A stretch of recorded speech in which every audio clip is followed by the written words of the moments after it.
Dear friends, இன்றைக்கி chicken keema cheese stuffed பரோட்டாங்க. இது ஒரு நல்ல கிறிஸ்பியான டேஸ்டான பரோட்டாங்க. நம்ம பரோட்டாக்குள்ளே ஸ்டஃப் பண்ணியிருக்கிற இன்க்ரீடியன்ஸ் எல்லாம் சேர்ந்து நல்ல ஒரு டேஸ்ட்டு கொடுக்குதுங்க. இதனுடைய செய்முறையை பார்க்கலாங்க. இது செய்கிறதுக்குங்க 2 கப்பு மைதா மாவு எடுத்துக்கலாங்க. மைதா மாவை ஒரு பாத்திரத்தில் போட்டுட்டுங்க, மத்தியில் இந்த மாதிரி ஒரு சின்ன குழி ஒன்று எடுத்துக்கலாங்க. அதில் கொஞ்சம் தண்ணி ஊற்றிக்கலாங்க. தண்ணி ஊற்றிக்கிட்டு ஒரு உப்பு, ஒரு அரை ஸ்பூனு சர்க்கரை, ஒரு ஸ்பூனு அதில் போட்டு அப்படியே அதுலேயே அந்த தண்ணியிலேயே கலந்துக்கலாங்க. நல்லா அதுலேயே நம்ம யூஸ் பண்ணுற வெஜிடபிள் ஆயில் ஒரு ஸ்பூன் இல்லை 1.5 ஸ்பூனு அதுலேயும் அதை அப்படியே சேர்த்துக்கலாங்க. சேர்த்துட்டு எல்லா மாவு எல்லாத்தையும் ஒன்றா கலந்துடலாங்க. நல்லா கலந்துட்டு சப்பாத்திக்கு மாவு பசைகிற மாதிரி அந்த கன்சிஸ்டன்சிக்கு மாவை பசைஞ்சு விட்டுக்கலாங்க. மாவு நல்லா பசைஞ்சிட்டுங்க, அதில் சப்பாத்தி போட்டுக்கலாங்க. இது மைதா மாவுங்கிறதுனால நல்லா மெல்லிசாக சப்பாத்தி எவ்வளோ தூரம் போட முடியுமோ நல்லா மெல்லிசாக போட்டுக்கலாங்க. எவ்வளோ பெருசாக போட முடியுமோ போட்டுக்கலாம். நம்ம எடுத்துக்கிட்ட மாவுக்கு 4 சப்பாத்தி வந்ததுங்க. 4 சப்பாத்தி போட்டு அது தனியாக எடுத்து வச்சுக்கிட்டாச்சுங்க. இப்போது தேவையான பொருட்கள்லாம் எடுத்து வச்சுக்கலாங்க. ஒரு குடமிளகா எடுத்துக்கலாங்க. குடமிளகா ஒரு பாதி குடமிளகா எடுத்துக்கிட்டு அதை கட் பண்ணி வச்சுக்கலாம். ஒரே ஒரு பச்சை மிளகாய் எடுத்து ரொம்ப சின்ன சின்ன பீஸாக அரிஞ்சு வச்சுக்கலாம். சீஸ் எடுத்துக்கலாங்க. சீஸ் எடுத்து அது துருவலாக 3/4 கப்பு துருவல் எடுத்து வச்சுக்கலாங்க. 2 முட்டை எடுத்துக்கலாங்க. 2 முட்டையை உடச்சி ஒரு கப்பில் ஊற்றிக்கிட்டு நல்லா கலக்கி விட்டுக்கலாங்க. அதை நெக்ஸ்ட்டு சிக்கன் கீமா ரெடி பண்ணிக்கலாங்க. சிக்கன் பீசஸில் இருந்துங்க, அதிலேருந்து ஃப்ரெஷ்ஷு கட் பண்ணி 3/4 கப்பு கீமா எடுத்துக்கிட்டாங்க. இப்போ தவாவை அடுப்பில் போட்டுங்க, 1/4 கப்பு எண்ணெய் ஊற்றிக்கலாங்க. எண்ணெய் நல்லா காஞ்ச அப்புறங்க நம்ம கலக்கி வச்ச அந்த முட்டையை நல்லா பரவலாக அந்த எண்ணெய் மேலே ஊற்றிக்கலாங்க. அது அப்படியே 2 நிமிஷம் நல்லா வேகட்டுங்க. அது நல்லா வெந்தவுடனே அதை நல்லா திருப்பி போட்டுட்டு அந்த பக்கமும் வெந்தவுடனே நம்ம ஒரு பிளேட்டில் எடுத்து வச்சுக்கலாங்க. இதை சின்ன சின்ன பீஸாக கட் பண்ணி வச்சுக்கலாங்க. அதை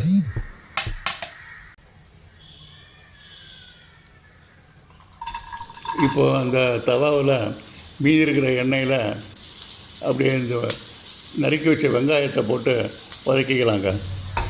அடுத்து அந்த ஒரு மிளகா அந்த சின்ன சின்ன பின்னாடி பீஸாக கட் பண்ணது அதையும் சேர்த்து வதக்கிக்கலாங்க. அடுத்து கட் பண்ணி வச்ச குடமிளகாங்க, அதையும் அதில் சேர்த்துக்கலாங்க. இப்போது இதில் நம்ம மெயின் ஐட்டம் சிக்கன் கீமா அதையும் அதில் போட்டு பரவலாக போட்டு வதக்கிக்கலாங்க.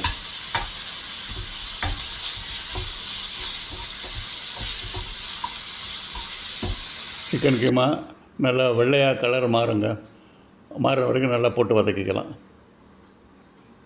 இப்போ இஞ்சி பூண்டு பேஸ்ட்டு 1 ஸ்பூன் போட்டுக்கலாங்க.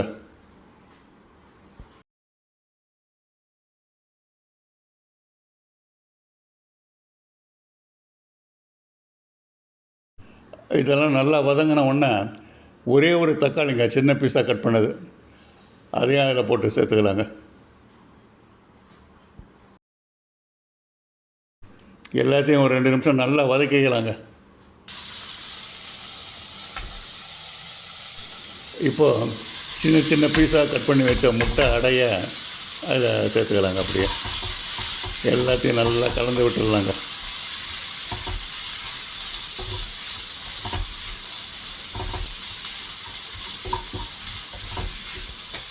இப்போது கடைசியாக 3/4 ஸ்பூனு உப்பு சேர்த்துக்கலாங்க.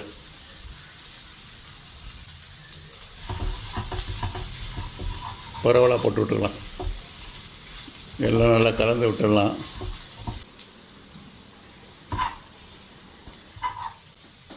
இப்போ கொஞ்சம் டேஸ்ட்டு பார்த்துடலாங்க. உப்பு கொஞ்சமாக ஜாஸ்தியாக இருந்ததுனால தயிர் ஒரு ஸ்பூன் அதோட சேர்த்து மிக்ஸ் பண்ணிக்கலாங்க. அப்படியே நல்லா கலந்து விட்டுக்கலாங்க. இதெல்லாம் நல்லா வெந்த உடனேங்க இந்த தவாவை அடுப்புலேருந்து எடுத்து வச்சுட்டு தோசைக்கல் எடுத்து போட்டுக்கலாங்க. இப்போ நம்ம போட்டு வச்சுருக்கிற சப்பாத்தியில் தவாவில் செய்து வச்சுருக்கிற சிக்கன் கீமா மசாலாவை எடுத்து இந்த மாதிரி மையத்தில் வச்சுக்கலாங்க. இப்போ இதுக்கு மேலே நம்ம செய்து வச்சுருக்கிற சீஸ் துருவலை எடுத்து கொஞ்சம் பரவலாக எடுத்து போட்டுக்கலாங்க. ஒரு ஸ்பூன் போட்டுக்கலாங்க. இப்போது இந்த சப்பாத்தியை இந்த மாதிரி மடித்து விட்டுக்கலாங்க.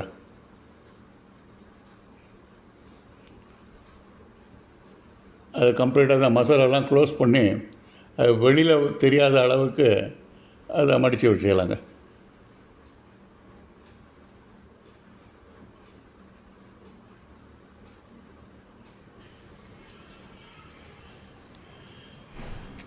தோசைக்கல்லை நல்லா சூடான உடனே இதை அப்படியே வச்சு தோசைக்கல்லில் போட்டுக்கலாங்க.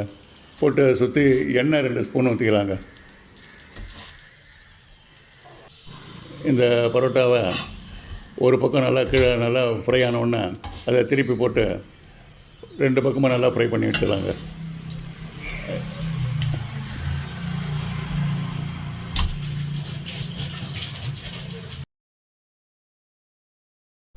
இந்த அளவுக்கு ஃப்ரை பண்ணி எடுத்துக்கலாங்க. 4 பரோட்டாவையும் அதே மாதிரி ஃப்ரை பண்ணி எடுத்துக்கலாம். முதல்ல 2 பீஸு வரைக்கும் பரோட்டா போட்டு எடுத்து வச்சுருக்கேங்க. ஒரு பரோட்டாவை கட் பண்ணிங்க உள்ளே இருக்கிற ஸ்டஃப்டு பொருட்கள்லாம் எப்படி வந்திருக்குன்னு பார்க்கலாங்க.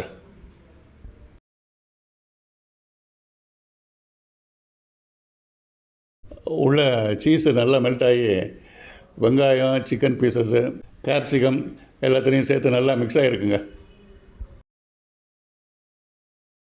எனக்கு இதை ஜாமில் தொட்டு சாப்பிட்ணுன்னு ஒரு ஆசைங்க. ஏன்னா அந்த டேஸ்ட்டெல்லாம் அதை பார்க்குறப்பயே ஜாமில் தொட்டு சாப்பிட்டா நல்லாயிருக்கும் போல் இருக்குது. அதனால் ஜாம் எடுத்து தொட்டுக்கிட்டேன்.